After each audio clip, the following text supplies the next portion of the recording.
How long is this going to keep going on? This madness has to stop with the reserve list.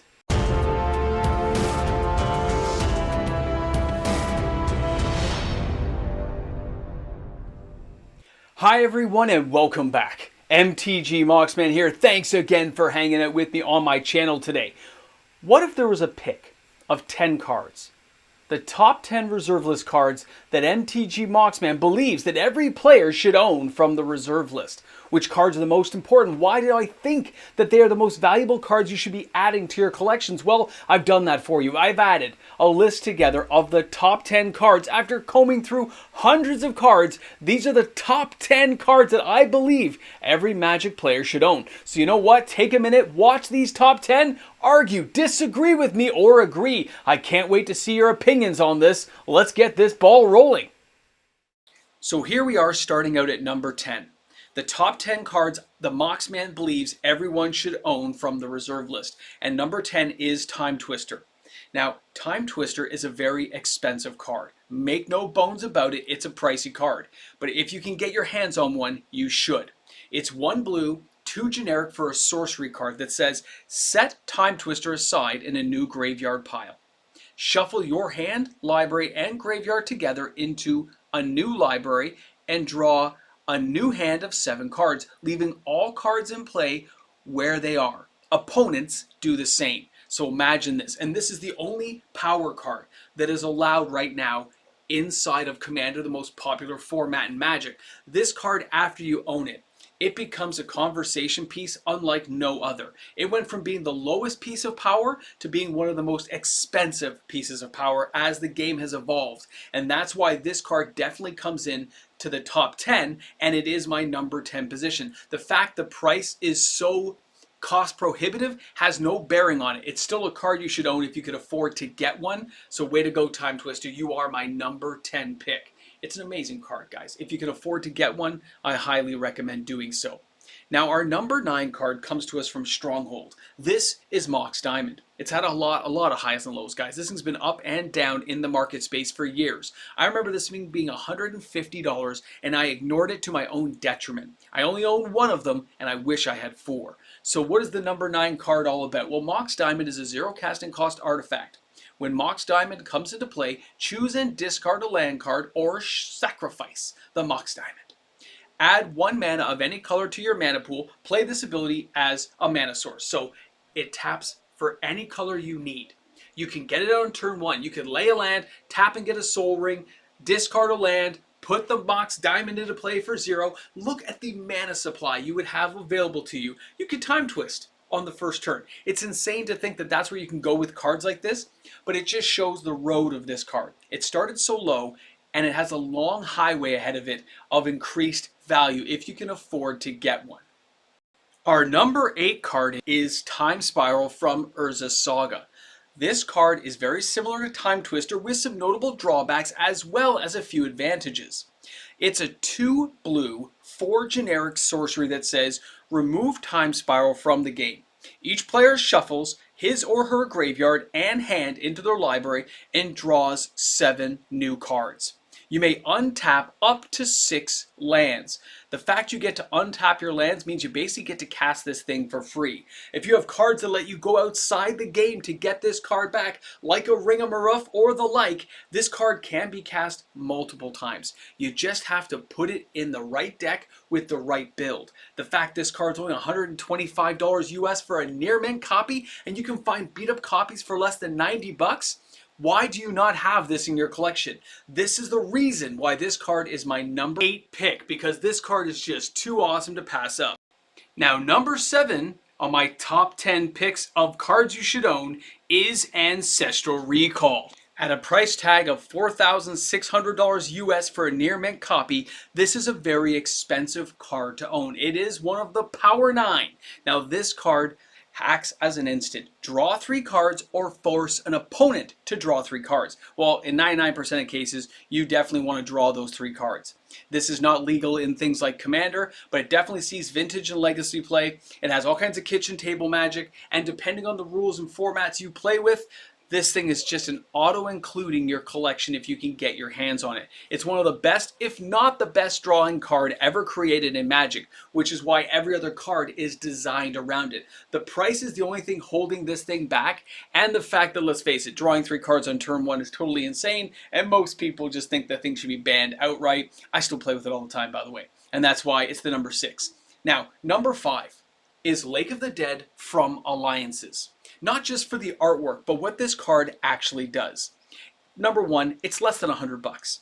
This thing used to be a lot higher than that. It was up to 300 plus, and it's still 1/3 of what it used to be for its price. So what do you get for this land card? When Lake of the Dead comes into play, sacrifice a swamp or bury Lake of the Dead. It taps to add a black to your mana pool, but you can sacrifice a swamp to add 4 black to your mana pool. Now I want you guys to recognize that not only is this thing used in Eldrazi Titan decks and the like, but the fact that this thing can be untapped multiple times. There are so many cards that untap lands, and there are so many things that let you sacrifice a land and put another land into play that you could replay that swamp 2 or 3 times, untap the Lake of the Dead 2 or 3 times, and before you know it, you got 15, 20 mana in your mana pool just wreaking havoc on what your opponents are doing. For that reason, this is the number 5 card. You gotta own this one, but guess what? Our next card comes to us again from Stronghold, and it's going to be Volrath Stronghold. Get it? Stronghold and it's Volrath Stronghold. Either way, let's get serious here. This thing doesn't come into play tapped. It taps for a colorless mana, but the bonus is the fact you can use 1 black, 1 generic, and put a target creature card from your graveyard on top of your library. This is insane. The fact that this card is not a $500 card blows my mind, but it's to everyone's advantage right now to ignore these cards and pick up the ones they need. This thing is less than $100. It puts creature cards back on top of your library. It can't be reprinted because it's on the reserve list. And if you're a deck constructor using black, splashing black, or bringing creatures back from the graveyard, especially zombie decks, this is an auto-include that you must own. After you have it, you don't need another one, especially if it's just for Commander. If you can afford to get 4, I would definitely recommend doing so. But for that reason, it is the number 4 card on the list today. It's cheap, inexpensive, and it does crazy things for your deck speed and recursion. Now let's go ahead and take a look at our number 3 card. Yes, it's City of Shadows, and most of you are going to say, there's no way this card should be on the list, Moxman. It's a $57 card. It's from the Dark, print size of 65 million cards. Nobody even cares about it except for you. You're right. You're right. And that's why it's my list. Now when I look at this thing, it says, sacrifice one of your creatures, but remove it from the game instead of placing it in your graveyard. Put a counter on City of Shadows. And then, of course, City of Shadows taps for X. You can take your opponent's creatures, like with a control magic, and just keep sacrificing them.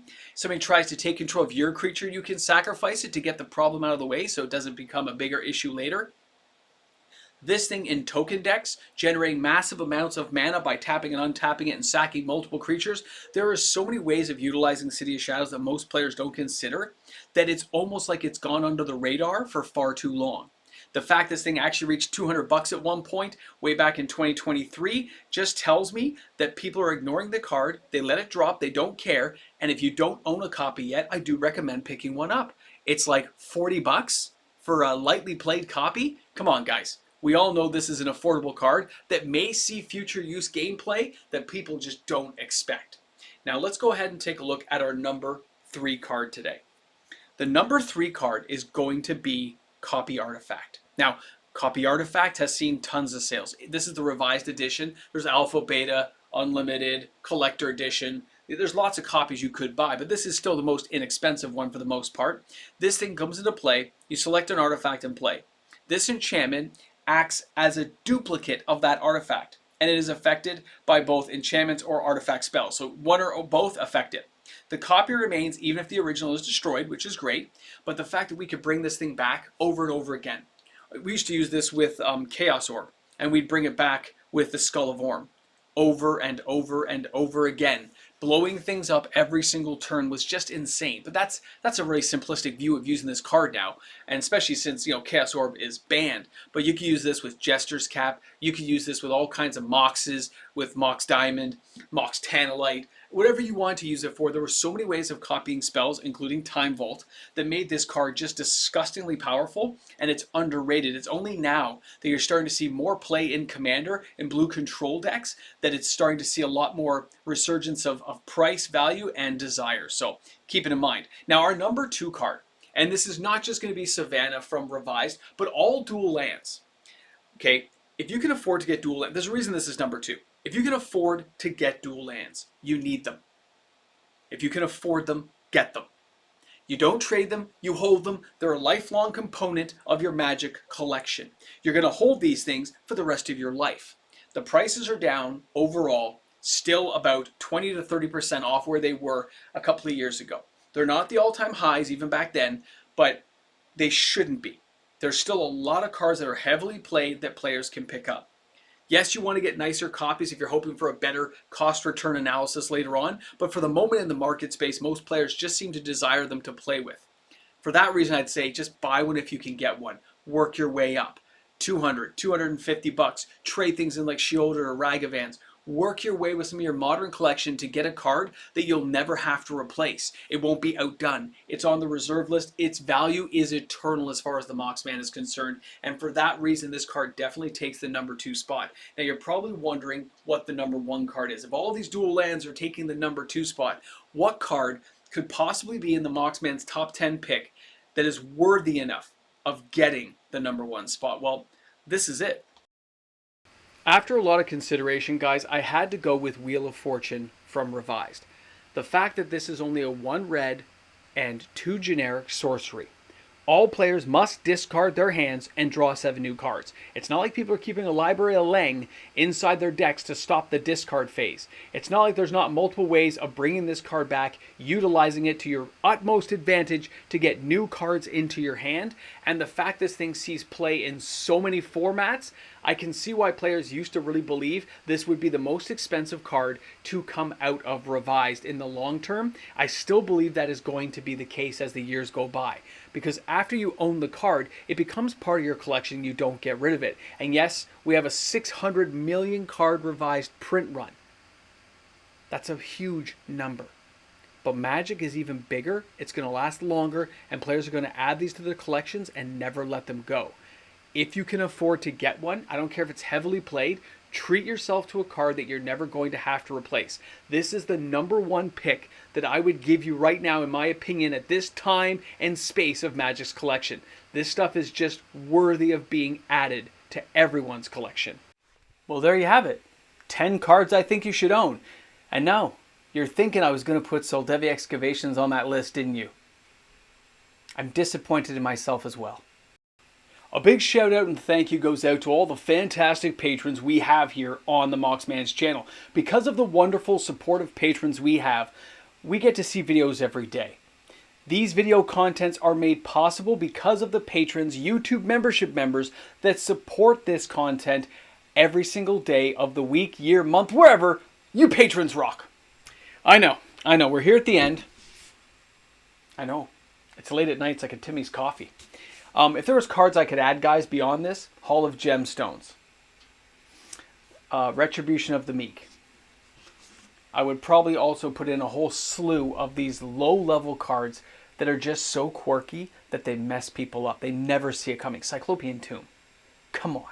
There's just so much fun out there that's on the reserve list. But when you're looking at cards that everybody should own, if you had a chance to get these are the cards I pick. I know I didn't even put the Moxen on there because Moxes, although they're super powerful, and I get it, they're going to be used all the time, they are cards you don't have to have. Time Walk, there's tons of other options. So I was looking at cards that are just, you got to have them.